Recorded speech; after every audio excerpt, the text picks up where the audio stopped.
शुक्लांबरधरं विष्णुं शशिवर्णं चतुर्भुजं प्रसन्नवदनं ध्याये सर्वविघ्नोपशान्तये पद्मार्कं गजाननमानिशं एकदन्तं भक्तानां एकनाथं गुरुब्रह्मा गुरुविष्णु गुरुदेवो महेश्वरः गुरुसाक्षात् परब्रह्म तस्मै श्री गुरवे नमः।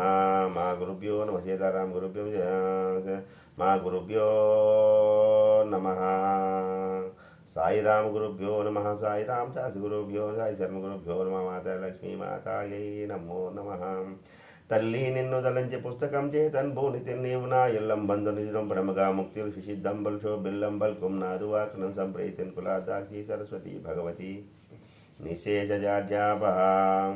ఈరోజు కార్తీక మాసము 3వ వారం సోమవారం. ఈరోజు కార్తీక పురాణము 13వ అధ్యాయము ప్రారంభం. ముందుగా కన్యాదాన ఫలము. ఓ జనక చక్రవర్తి, కార్తీక మాసంలో ఇంకనూ విధిగా చేయవలసిన ధర్మములు చాలా అయినవి. వాటిని వివరించదను, సావధానుడివై ఆలకింపుము. కార్తీక మాసంలో నదీ స్నానము ముఖ్యము. దానికంటే ఒక పేద బ్రాహ్మణుని కుమారునకు ఉపనయనము చేయటం ముఖ్యము. ఒకవేళ ఉపనయనము చేయటం ముఖ్యము. ఒకవేళ ఉపనయనము ఖర్చు అంతయు భరింపశక్యము కానప్పుడు మంత్రాక్షలు దక్షిణ తాంబూలాది సంభావనలతో తృప్తిపరచను, ఫలము కలుగును. ఈ విధంగా ఒక పేద బ్రాహ్మణ బాలునికి ఉపనయనము చేసిన ఎడల ఎంతటి మహాపాపములు చేసినను, ఎంతటి దుష్కృతములు చేసినను, ఎంతటి వ్యభిచారం చేసినను ఆ పాపములన్నీను పోవును. ఎన్ని నూతులు తటాకములు త్రవించినను పై చెప్పినట్లుగా ఒక పేద బ్రాహ్మణ బాలునికి ఉపనయనము చేసినందువలన వచ్చు ఫలమునకు సరితూగవు.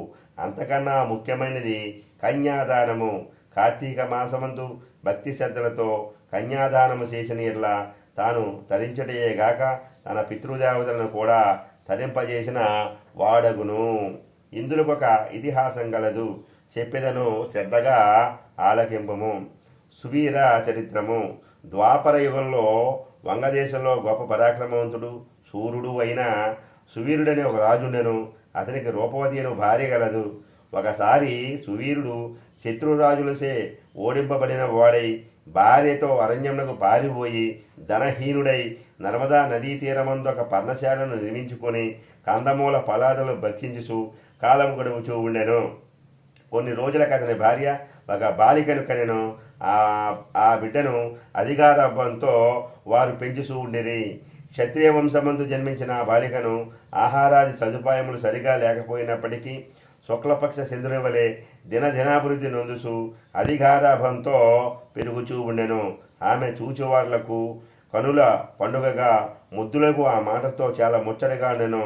దినములు గడిచిన కొలది బాలికకు నిండు యవ్వన దశ వచ్చెను. ఒక దినము వానప్రస్థుడి కుమారుడా బాలికను గాంచి ఆమె అందసందములకు పరవశుడై ఆ బాలికను తనకిచ్చి పెళ్లి చేయమని ఆ రాజును కోరెను. అందులక ఆ రాజు, ఓ మునిపుత్ర, ప్రస్తుతము నేడు కడు భేదస్థితిలో నేనున్నాను. అష్టదరిద్రములు అనుభవించు ఉన్నాను.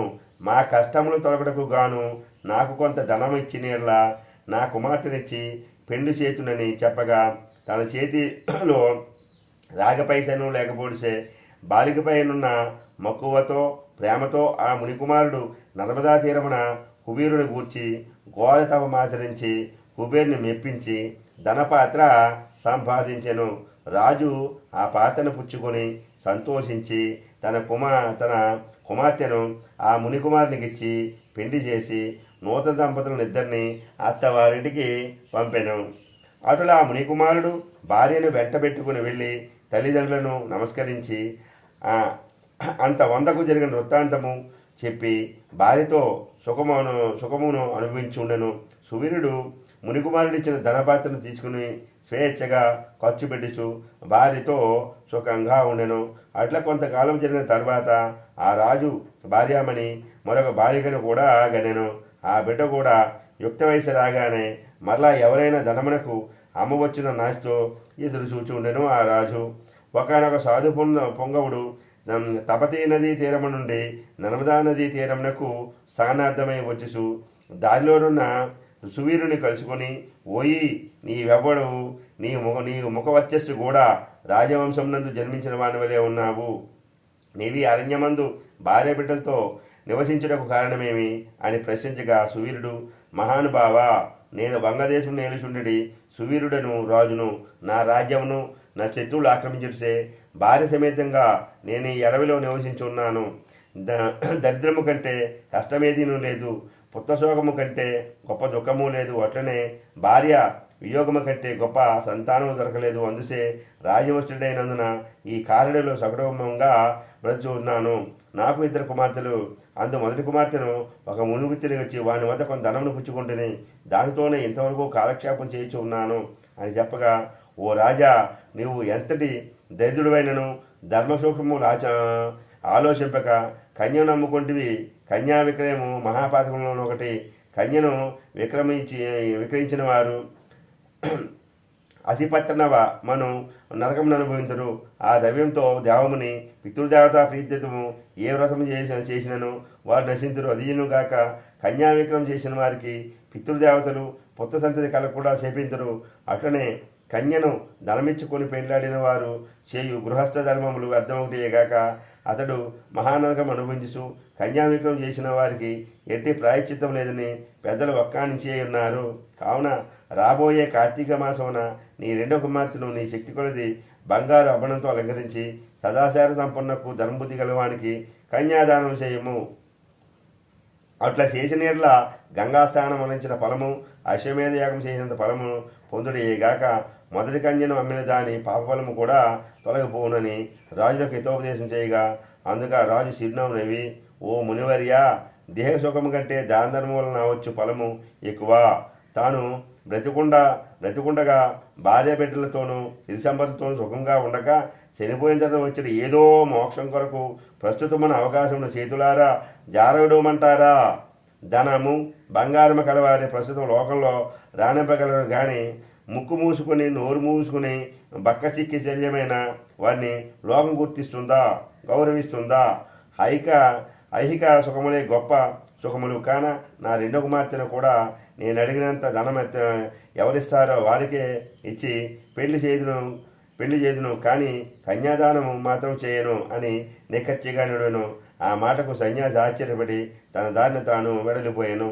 మరికొన్ని దినములకు సువీరుడు మరణించెను. వెంటనే యమభట్లు వచ్చి వారిని తీసుకుని పోయి యమలోకంలో అసిపత్రవన మను నరకభాగమున పడవేసి అనేక విధులుగా బాధించి సువీరుని పూర్వీకుడైన సుతకీర్తి అయిన రాజు ధర్మయుక్తంగా ప్రజలను పాలించి ధర్మాత్రుడై ముచ్చేంద్రిపిముట స్వర్గమందు సర్వోక్యములు అనుభవించుడను. సువీరుడు చేసిన కన్యావిక్రయం వలన ఆ సుతకీర్తిని కూడా యమకింకరులు పాశంలో బంధించి స్వర్గం నరకమునకు తీసుకుని వచ్చిరి. అంతటి సుతకీర్తి నేను ఎరుగున్నంత వరకు ఇతర ఉపకారం చేసి దాన ధర్మాదులు యజ్ఞయాగదులు ఉంచి ఉన్నాను. నాకు ఈ దుర్గతి ఎలా కలిగిందని మనసునందు అనుకుని నిన్ను నిలువు జరిగిన యమధర్మరాజు కడగేగి నమస్కరించి, ప్రభు, నీవు సర్వజ్ఞుడవు, ధర్మమూర్తివి, బుద్ధిశాలివి, ప్రాణికోటినంతను సమంగా దూచుచుందువు. నేనెన్నడూ ఏ పాపము చేసి ఉండలేదు. నన్ను స్వర్గము సులోకము నుండి నరకమునకు తోడ్కొని వచ్చినకు కారణమేమి సెలవిండు అని ప్రాధేయపడెను. అంతటా యమధర్మరాజు సుతకీర్తిని గాంచి, సుతకీర్తి, నీవు న్యాయమూర్తివి, ధర్మజ్ఞుడవు, నీవెటువంటి దురాచారము కానీ చేసి ఉండలేదు. అయితేనేమి, నీ వంశీయుడకు సువీరుడు తన జాసపుత్రికను ధనమునకు ఆశించి అమ్ముకునేను. కన్య నమ్ముకునేవారి పూర్వీకులు ఇటు 3 తరాల వాళ్ళు అటు 3 తరాల వారు ఎంతటి పుణ్యపురుషులైనను నరకం అనుభవించడేగాక నీచ జన్మ లెత్తవలసి ఉండును. నీవు పుణ్యాతుడనియు ధర్మాతుడిని నేను ఎరుగుదును కాన నీకు ఉపాయం చెప్పేదను. నీ వంశీయుడకు సువీర్ణకు మరి కుమార్తె కలదు. ఆమె నర్మదా తీరమున తల్లి వద్ద పెరుగుతున్నది. నా ఆశీర్వాదము వలన నీవు మానవ శరీరం దాల్చేందుకు పోయి ఆ కన్యను వేదపండితుడను శీలవంతుడకు ఒక విప్పునకు కార్తీక మాసమున సాలకృతంగా కన్యాదానం చేయించుము. అట్లా చేసిన ఎట్లా నీవు, నీ పూర్వీకులు, సువీరుడు, మీ పితృగణములు కూడా స్వర్గలోకమునికి ఎగుదురు. కార్తీక మాసంలో సాలంకృత కన్యాదానం చేసినవాడు మహాపుణ్యాత్ముడు అగును. పుత్రికా సంతానము లేనివారు తమ ద్రవ్యంతో కన్యాదానం చేసిన ఎట్లా విధి విధానంగా ఆబోధనకు వివాహం నచ్చినను కన్యాదానం ఫలమబ్బును. కనుక నీవు వెంటనే భూలోకంను కేగి నేను తెలిపినట్ల చేతుడివేని ఆ ధర్మకార్యం వలన నీ పితృగణము తరింతురు పోయి రమ్ము అని పలికెను. శృతకీర్తి యమునకు నమస్కరించి సెలవు తీసుకుని నర్మదా తీరమున ఒక పర్ణకుటీరంలో నివసించిన సూర్యుని భార్యను కుమార్తెను చూసి సంతోషపడి ఆమెతో యావత్ విషయంలో వివరించి కార్తీక మాసమున సూర్యుని రెండో కుమార్తెను సాధకృత కన్యాదాన పూర్వకంగా చతుర్వేదములు చదివిన ఒక బ్రాహ్మణ యువకుని ఇచ్చి అతివైభవంగా వివాహం చేశాను. అట్లా కన్యాదాయం చేయటం వలన సువీరుడు కూడా పాపవిముక్తుడై స్వర్గలోకంలోనున్న పితృదేవతలను కలుసుకొనెను. శృతకీర్తి హితవుపై సువీరుని భార్య కన్యాదానము చేయుట. కన్యాదానం వలన మహాపాపమును కూడా నశించును. వివాహ విషయంలో వారికి మాట సహాయం చేసినను పుణ్యము కలుగును. కార్తీక మాసమున కన్యాదానము చేయవలనని దీక్షభూని ఆశించిన వాడు విష్ణు సాన్నిధ్యము పొందును. శక్తి కలిగి ఉండి ఉదాసీనత చూపువాడు శాశ్వత నరకమునకేగును. త్రయోదశాధ్యాయం అనగా 13వ రోజు పారాయణ సమాప్తము. సద్గురు సాయినాథార్పణమస్తు. శుభం భవతి.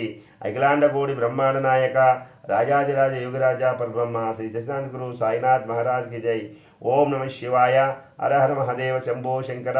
సదాశివాయ విశ్వేశ్వరాయ వీరభద్రాయ గన్నాథాయ ప్రజాపతయే నమో నమః. పోలవరం శ్రీ మహానందీశ్వరాయ నమః. పటిచాచల వీరభద్రేశ్వరాయ నమః. దాక్షారామ భీమేశ్వరాయ నమః. సామర్లకోట క్షీర రామలింగేశ్వరాయ నమః. శ్రీశైల మల్లికార్జున వాసాయ నమో నమః. కాశీ విశ్వేశ్వరాయ నమో నమః. ఓం నమ శివాయ. హర హర మహాదేవ శంభో శంకర.